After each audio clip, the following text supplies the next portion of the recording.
Selamat datang di Wacana. Coba bayangkan skenario ini ya.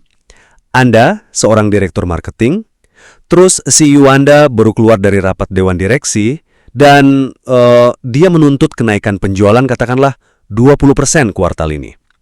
Nah, tim penjualan datang dengan satu ide andalan, diskon besar-besaran.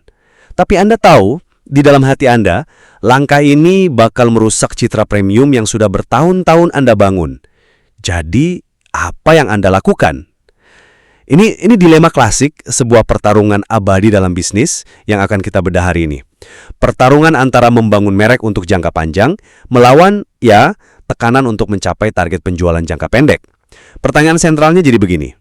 Apakah taktik penjualan jangka pendek, terutama diskon yang agresif, itu secara inheren merupakan racun bagi ekuitas merek dalam jangka panjang?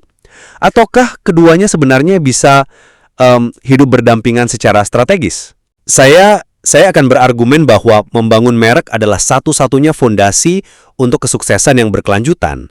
Dan taktik transaksional yang gegabah itu adalah cara tercepat untuk menghancurkannya. Kalau saya coba tawarkan perspektif lain ya. Saya melihatnya bukan sebagai perang antara merek dan penjualan, tapi lebih sebagai masalah integrasi. Merek itu memang krusial, saya setuju sekali. Tapi penjualan itu kan oksigen yang membuat perusahaan tetap hidup. Taktik seperti diskon itu, itu hanyalah alat. Masalahnya bukan pada palunya, tapi pada siapa yang mengayunkannya dan untuk tujuan apa, kan? Menurut saya, kunci kesuksesan itu terletak pada kemampuan menyelaraskan kedua fungsi vital ini, bukan memilih salah satu. Ini adalah aset tak terlihat yang hidup di benak konsumen. Kalau kita lihat kerangka dari Acker dan Keller, itu kan dijelaskan dengan sangat baik. Aset ini, atau ekuitas merek, dibangun dari 4 pilar. Kesadaran, asosiasi, persepsi kualitas, dan loyalitas. Coba kita ambil satu saja, asosiasi merek. Ini koneksi instan yang dibuat otak kita. Kalau Anda dengar kata Volvo, apa yang terlintas? Keamanan kan? Nah, asosiasi itu bukan kebetulan. Itu adalah aset senilai miliaran dolar yang mereka bangun puluhan tahun. Nah, ketika sebuah perusahaan terlalu fokus pada target penjualan kuartalan dan mengobrol produknya dengan diskon terus-menerus, mereka itu sedang membakar aset tak terlihat ini pelan-pelan. Efeknya sangat destruktif. Persepsi nilai hancur. Konsumen dilatih untuk menunggu harga murah. Dan pada akhirnya, satu-satunya cara Anda bisa bersaing adalah dengan banting harga. Sebuah perlombaan menuju dasar yang tidak ada pemenangnya. Loyalitas sejati yang lahir dari kepercayaan dan ikatan emosional digantikan oleh loyalitas palsu pada diskon. Itulah mengapa Apple begitu fenomenal. Mereka tidak pernah berkompetisi soal harga. Mereka menjual sebuah narasi, sebuah status, sebuah janji inovasi. Merek mereka begitu kuat sehingga penjualan hanyalah konsekuensi logisnya. Saya setuju 100% bahwa merek adalah aset yang luar biasa kuat. Tapi, saya rasa memisahkannya dari kapabilitas penjualan adalah sebuah kesalahan. Coba kita bedakan fungsinya ya. Branding itu bekerjanya di dalam pikiran, membangun persepsi dan niat beli untuk jangka panjang. Sementara selling atau penjualan itu bekerja di dunia nyata, di momen krusial saat konsumen harus mengeluarkan dompetnya. Keduanya sama-sama penting. Sejarah bisnis itu penuh dengan kuburan produk-produk hebat dengan merek yang bagus, tapi gagal total karena tidak mampu mengubah niat beli menjadi transaksi. Ada cara berpikir yang sederhana soal ini. Kinerja penjualan Anda itu pada dasarnya hasil perkalian antara dua hal. Seberapa kuat merek Anda dan seberapa efektif tim penjualan Anda. Anda tidak bisa berharap hasilnya bagus kalau salah satunya nol kan? Merek yang kuat memang membuat pekerjaan penjualan jadi lebih mudah, lebih efisien, tapi tidak pernah menggantikannya. Nah, soal diskon. Anda butuh membersihkan inventaris model lama sebelum produk baru rilis. Ya, diskon. Anda ingin masuk ke pasar baru dan memancing orang untuk mencoba. Diskon. Masalahnya itu bukan pada penggunaan, tapi pada ketergantungan. Ketika diskon menjadi satu-satunya cara Anda bisa menjual, itu bukan salah diskonnya, itu pertanda strategi Anda yang lebih besar punya masalah. Tunggu dulu, tapi argumen itu justru mengabaikan dampak psikologis dari diskon. Diskon yang berlebihan itu seperti narkoba bagi perusahaan. Awalnya terasa enak, angka penjualan naik, target tercapai, tapi secara perlahan itu melatih konsumen untuk tidak pernah lagi membeli dengan harga normal. Persepsi kualitas yang dibangun dengan susah payah oleh tim pemasaran selama bertahun-tahun bisa hancur dalam satu kuartal oleh tim penjualan yang panik. Ini adalah konflik klasik yang saya lihat berulang kali. Ini bukan soal integrasi yang gagal, ini soal prioritas yang salah kaprah. Perusahaan lebih memilih keuntungan jangka pendek daripada kesehatan merek jangka panjang. Anda ada benarnya soal itu. Memang konflik klasik antara tim sales dan marketing itu nyata di banyak perusahaan. Tapi saya melihatnya bukan sebagai masalah prioritas, melainkan sebagai masalah kapabilitas. Mengatakan semua diskon itu merusak adalah penyederhanaan yang berlebihan sih. Coba kita lihat industri fashion. Merek-merek mewah seperti Coach atau Michael Kors secara rutin menggunakan outlet stores atau end of season sale sebagai katuk pengaman strategis untuk mengelola inventaris tanpa merusak citra di butik utama mereka. Ini bukan kepanikan, ini strategi yang terencana. Kapabilitas penjualan yang canggih itu justru terletak pada kemampuan menggunakan berbagai alat, termasuk diskon, secara bijak, tersegmentasi, dan dengan cara yang tidak mencederai narasi utama merek. Jadi pertanyaannya bukan apakah kita boleh diskon, tapi bagaimana cara kita mendiskon secara cerdas. Ketergantungan seperti yang Anda bilang, memang berbahaya, tapi penggunaan strategis itu adalah bagian dari persenjataan bisnis modern. Tapi bukankah itu justru membuktikan poin saya? Merek-merek yang Anda sebutkan itu, citra premium mereka kan perlahan terkikis karena strategi diskon tersebut. Mereka tidak lagi punya aura eksklusivitas seperti dulu. Mari kita kembali ke contoh yang lebih murni, Apple.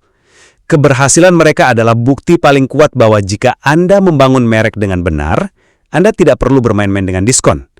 Mereka membangun kepercayaan dan loyalitas bukan dengan obral, tapi dengan inovasi produk yang konsisten dan persepsi kualitas yang tak tergoyahkan. Proses penjualannya, baik di toko maupun online, hanyalah panggung untuk mementaskan kehebatan merek tersebut. Orang sudah terjual bahkan sebelum mereka bicara dengan staf penjualan.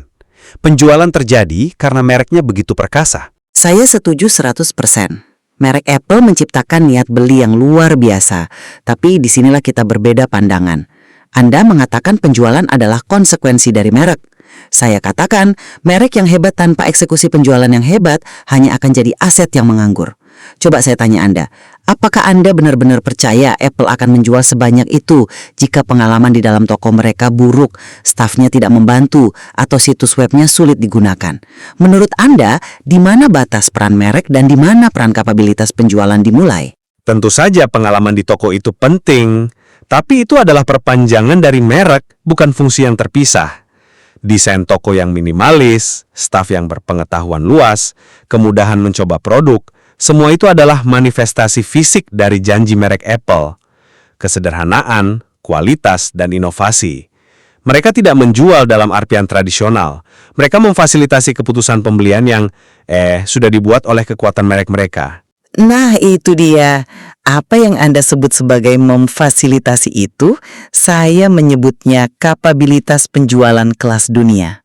Kemampuan mengubah pengunjung yang penasaran menjadi pembeli yang puas, kemampuan melakukan upselling ke produk atau layanan lain, pengalaman unboxing yang legendaris, layanan purna jual melalui Genius Bar, itu semua adalah bagian dari mesin penjualan yang diminyaki dengan sangat baik.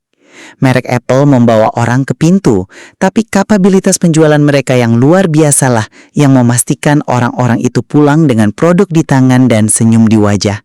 Keduanya adalah dua sisi dari mata uang yang sama. Merek membuat penjualan lebih mudah, tapi kapabilitas penjualanlah yang merealisasikan potensi dari merek tersebut menjadi pendapatan. Ini menarik, karena ini membawa kita ke pertanyaan soal alokasi sumber daya, kan? Jika Anda seorang CEO dengan dana terbatas, katakanlah 1 miliar rupiah, di mana Anda akan menaruh uang itu? Saya berpendapat, investasi terbaik dan paling fundamental adalah pada pembangunan ekuitas merek. Kenapa? Karena merek yang kuat adalah investasi yang terus memberi. Merek yang dipercaya konsumen akan secara otomatis menurunkan biaya akuisisi pelanggan. Tenaga penjual tidak perlu lagi berjuang keras meyakinkan orang, karena merek sudah melakukan 80% pekerjaan itu. Tingkat konversi penjualan akan naik, Anda bahkan bisa menetapkan harga premium. Jadi, dengan berinvestasi pada merek, Anda sebenarnya sedang menciptakan efisiensi di seluruh fungsi penjualan untuk tahun-tahun mendatang. Tanpa pondasi ini, tim penjualan hanya akan membuang-buang uang untuk promosi dan diskon tanpa akhir. Adalah bisnis yang mati. Sesederhana itu. Penjualan adalah darah yang mengalir di tubuh perusahaan yang memungkinkan semua organ lain, termasuk pemasaran untuk hidup. Membangun merek yang hebat itu butuh waktu dan uang yang tidak sedikit. Dari mana uang itu datang? Iya, dari pendapatan hasil penjualan hari ini, minggu ini, kuartal ini. Berpikir secara hierarkis, di mana merek harus dibangun dulu baru penjualan mengikuti, adalah sebuah kemewahan yang tidak dimiliki oleh 99% perusahaan. Keduanya harus berjalan beriringan secara sinergis.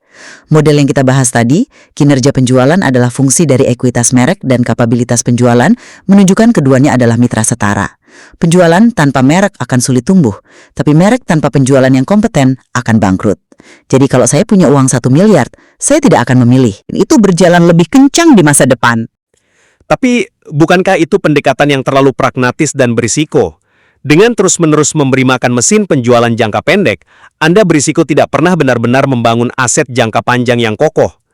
Anda akan selamanya terjebak dalam siklus kuartalan, di mana nilai perusahaan diukur dari angka penjualan bulan lalu, bukan dari kekuatan persepsi di benak konsumen untuk dekade mendatang.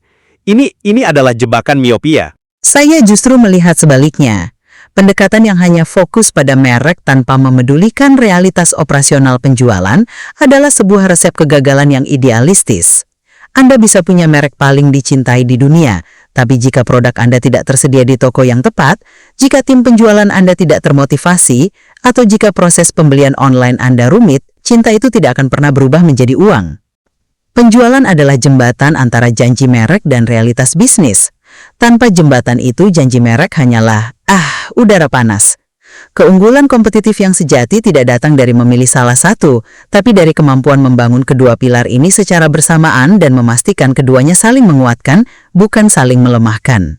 Posisi saya tetap sama. Mengorbankan integritas merek demi angka penjualan sesaat adalah strategi yang rapuh dan tidak berkelanjutan. Jalan sejati menuju keabadian bisnis adalah dengan membangun nilai dan kepercayaan yang begitu kuat di hati konsumen, sehingga mereka bersedia membayar harga premium dan menjadi duta merek Anda. Itulah investasi yang sebenarnya, yang hasilnya akan terus dituai dari generasi ke generasi. Diskon adalah jalan pintas, yang ujungnya adalah jurang. Sementara saya tetap berpandangan bahwa memandang merek dan penjualan sebagai dua kekuatan yang berlawanan adalah sebuah kesalahan konseptual. Keduanya bukanlah pilihan antara jangka panjang dan jangka pendek, melainkan satu kesatuan sistem untuk menciptakan nilai. Merek yang kuat tanpa penjualan yang kompeten hanyalah sebuah monumen indah yang tidak menghasilkan apa-apa. Kunci kesuksesan bukan memilih antara membangun katedral atau membuka toko, melainkan menguasai seni bagaimana toko kita bisa terasa sakral seperti katedral di mata pelanggan. Diskusi kita hari ini benar-benar menyoroti sebuah dilema inti dalam strategi bisnis. Apakah taktik jangka pendek yang didorong oleh tekanan pendapatan secara inheren merupakan musuh dari visi jangka panjang pembangunan merek, ataukah keduanya dengan kepemimpinan dan strategi yang tepat dapat diselaraskan untuk menciptakan pertumbuhan yang berkelanjutan? Materi ini menunjukkan bahwa tidak ada jawaban hitam putih. Memahami ketegangan antara keduanya adalah langkah pertama untuk membangun perusahaan yang tidak hanya bertahan dalam persaingan, tetapi juga mampu berkembang pesat di masa depan.